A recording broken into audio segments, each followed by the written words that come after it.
Actually এটা তো আর প্রথম না, আমরা অনেকবারই আমরা এক্সকারশনে গেছি। তো এইবারেই প্রথম একটা অঘটন ঘটলো, যেটা আমরা কোনোদিনও কল্পনার অতীত।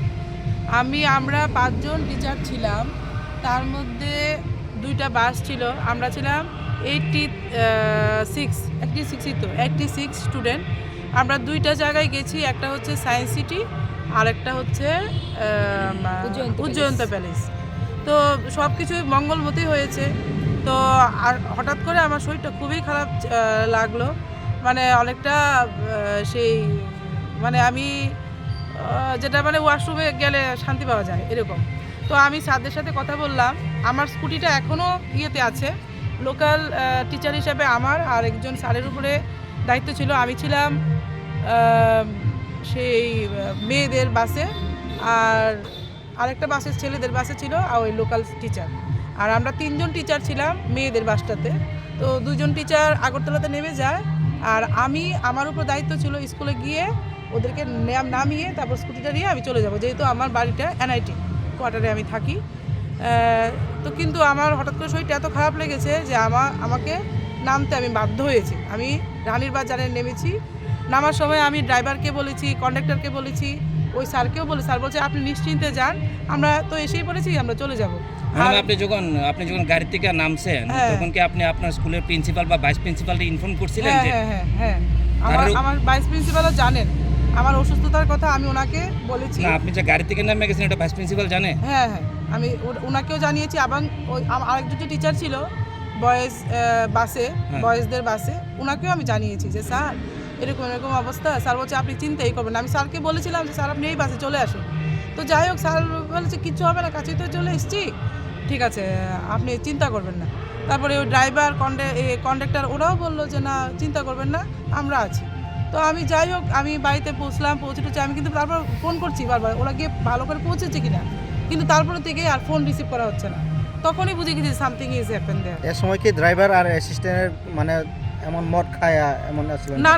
না, আমরা বুঝতে পারিনি। প্লাস এই যে কন্ডাক্টর আমাদেরকে অনেক হেল্প করেছে, বাচ্চাদেরকে কাউন্টিং করা, বারবার করে বলছিল যে ম্যাডাম একটা বাচ্চা যদি হারিয়ে যায় আপনাদের চাকরি চলে যাবে।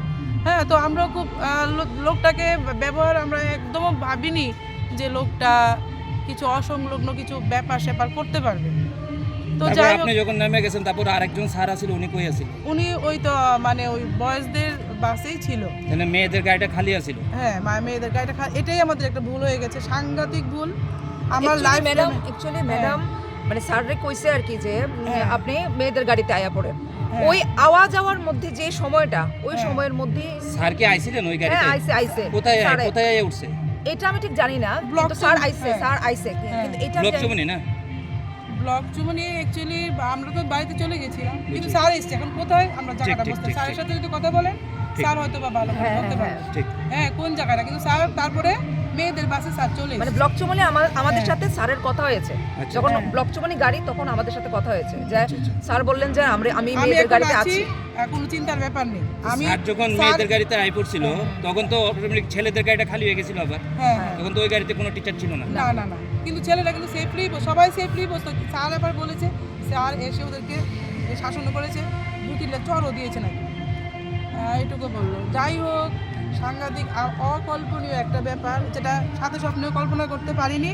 আমরা খুব আনন্দ করেছি, এনজয় করেছি, কিন্তু লাস্ট পর্যায়ে এসে আজকে এরকম একটা দুর্ভোগ, মানে এক্সট্রিমলি সরি। গার্জিয়ানরা জানি না কি ভাবছে, এরকম একটা অঘটন ঘটবে সাথে স্বপ্নেও কল্পনা করতে পারিনি। আর কি বলবো, আমাদের মানে প্রত্যেক বছরই তো এক্সকারশন হয়, এটা তো আর নতুন না। কোনোদিন আমাদের আমরা এরকম ভাবেই আমাদের মানে হয় জিনিসটা যে লোকাল যারা থাকবে ওরাই। গার্জেনদের কাছে কি বলতে চাইবেন?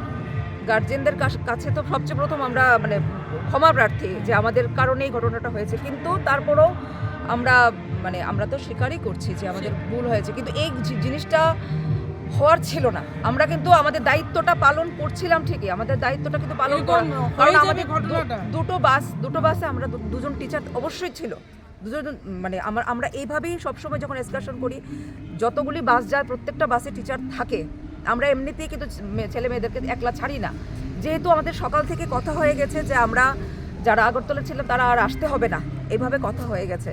তো সেই জন্য যে লোকাল টিচার বিশ্বজিৎ স্যার ছিলেন, লোকাল টিচার, আর গৌরী ম্যাডাম ছিলেন, তো ওরা দুজনই স্কুলে নিয়ে পৌঁছানোর কথা, কারণ গৌরী ম্যাডাম স্কুটিও রেখে এসছেন স্কুলের মধ্যে, যে স্কুটি নিয়ে তারপর বাড়িতে যাবে। কিন্তু এইভাবে এই জন্যই আমরা কিন্তু যারা আগরতলার ওরা নেমে গেছি। আর গৌরী ম্যাডামের হঠাৎ করে অসুস্থ হয়ে যাওয়াতে রানীর বাজার নেমে গেছে। এই রানীর বাজার নামার পরে বিশ্বজিৎ স্যারকে বলেছেন যে আপনি মেয়েদের গাড়িতে এসে পড়েন।